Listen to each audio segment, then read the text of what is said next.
We all know that feeling. You approach an ATM, put your bank card in the machine, enter your PIN, and get a balance that can just about buy a small pack of Haribos. Some people decided they weren't going to take their lowly bank balance standing up. Instead, they were going to find a way to beat the system and take advantage of some flaws in the matrix to get more money out of ATMs and slot machines than they ever should have. Amazing! Number 10. Luigi B. Colavecchio defrauded several casinos by making fake coins. You really know you've made it in the world of international espionage when you have your own Wikipedia page and nickname. Luigi B. Colavecchio, alternatively known as the Coin, successfully defrauded several casinos in Atlantic City and Connecticut until he was eventually arrested in 1998. His plan was endearingly old school and didn't involve computers, hacking, or the internet. Instead, Colavecchio and his gang created numerous fake slot machine coins using the hardened steel dies of the original. This system allowed him and his associates to claim hundreds of thousands of dollars. When the casinos finally caught the coin in the act, he was sentenced to 7 years in prison. He was rearrested a few months after this release in 2006, having already gone back to counterfeiting. His antics were turned into a documentary called Breaking Vegas. As a result of Colavecchio's exploits, most casinos phased out tokens and replaced cash payouts with paper vouchers instead, which can be redeemed at kiosks located near the cashier. Number 9. Barnaby Jack ATM hacks. Not all scams necessarily involve someone making off with millions of pounds of hard-earned bank or casino cash. Sometimes a potential con man is happy to show his secrets off to the world without ever making a dime. Barnaby Jack, director of research company IO Active, demonstrated at least 2 flaws in a regular ATM in a news report back in 2011. The first hack involves updating the software of the ATM's motherboard. To do this, he accessed the ATM's master key, which allowed him to open it up and get access to the machine's motherboard. With access to this, you can update the software locally, essentially overriding the ATM's code to order it to spit out money. The second attack is a remote attack. All standalone ATMs support remote configuration. To do this, you normally need a combination of passwords and other information. Jack found a way to bypass all these, though he didn't reveal the specifics of how you go about this one. Number 8. Homeless man accidentally receives $37,000 from a malfunctioning ATM machine. This is a very heartwarming story of a homeless man beating the system. Unlike a lot of the other examples in this video, the protagonist didn't just sit down and devise a brilliant plan to get rich quick. Instead, he just happened to find himself in the right place at the right time.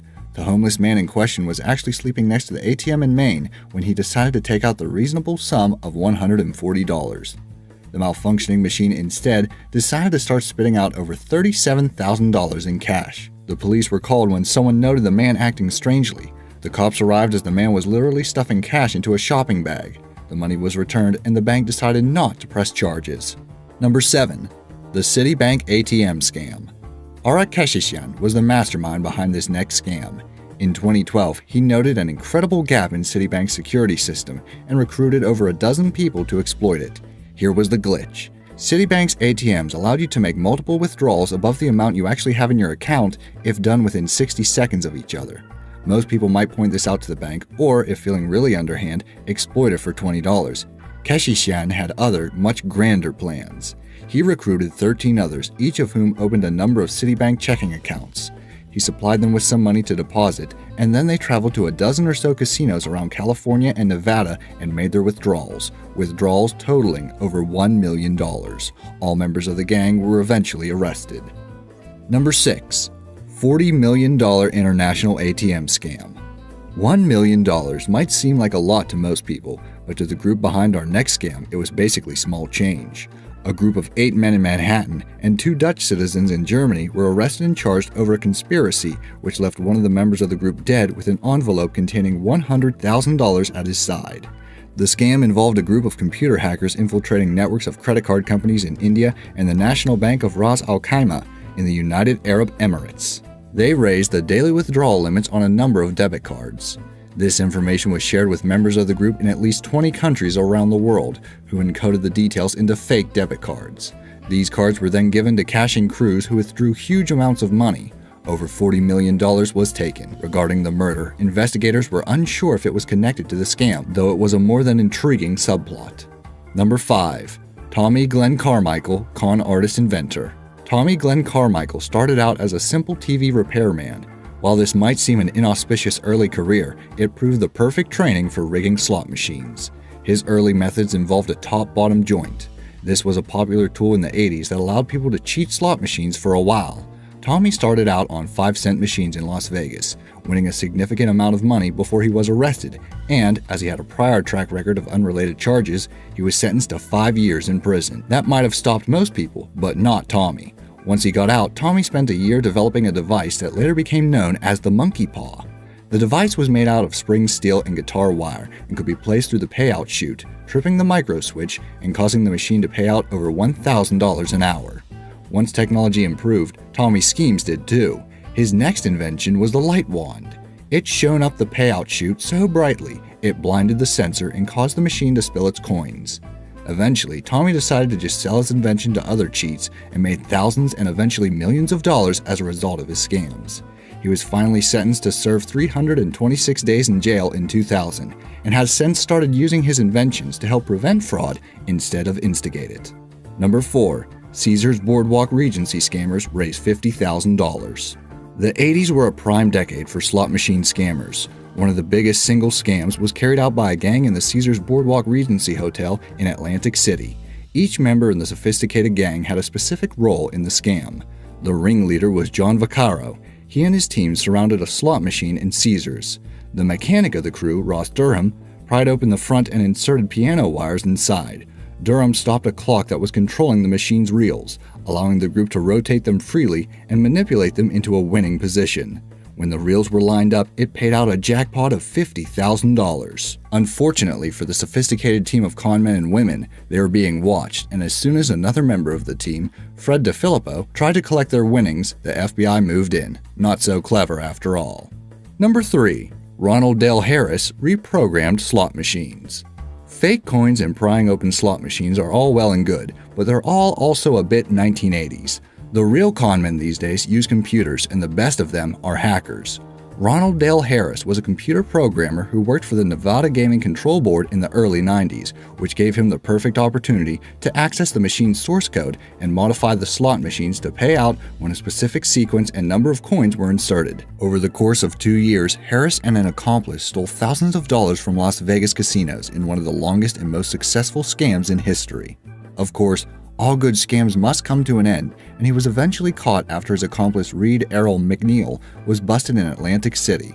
Harris served 2 years in prison and is now, appropriately enough, banned from entering all casinos in Nevada. Number 2. ATM forking in Australia. This particular scam might just be the perfect combination of the high and low tech, mixing the best of the hands-on 80s scam with the more computer-literate scams of the current century. Using cards created from stolen data, a group of conmen in Australia went to nearby ATMs and made small withdrawals. Once the money was presented, they then jammed the opening, essentially with a kind of fork, confusing the machine and making it unable to keep a record of how much money was actually left in the account. This allowed the scammers to keep withdrawing more and more money. 248 machines were targeted, and hundreds of thousands of dollars were taken in this manner in a scam that has been carried out all over the world. Number 1. Japanese ATM scam nets scammers $13 million. The improvement in technology over the years should have made ATMs more secure. However, all it really seems to have done is make scammers come up with more elaborate ways of stealing money. Take our final scam, which once involved 14,000 machines and over $13 million. The remarkably successful scam saw computer hackers create credit cards from info stolen from a South African bank. This is easily done. What they do is add what is known as a card skimmer over the card reader of an ATM and somehow record the target's PIN number. The card skimmer records the magnetic stripe attached to the card, and once the PIN is known, a fake card can easily be made and exploited. Over a 3-hour period, 14,000 7-Eleven cash machines in Japan were targeted by the presumably quite large gang, who made off with an incredible $13 million. Police suspect over 100 people were involved. So far, no one has been arrested in connection with the con. This was a particularly special case, although this method of scamming ATMs is really prevalent these days. To protect yourself from getting scammed this way, make sure to analyze the card reader you insert your card into.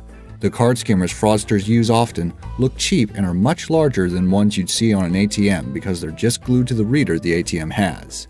Which method did you think was the most cunning? Do you know of any other ways people have tricked machines? Let me know in the comments down below. Also, if you enjoyed this video, please be sure to like and subscribe, clicking that bell icon to never miss another video. Thanks for watching.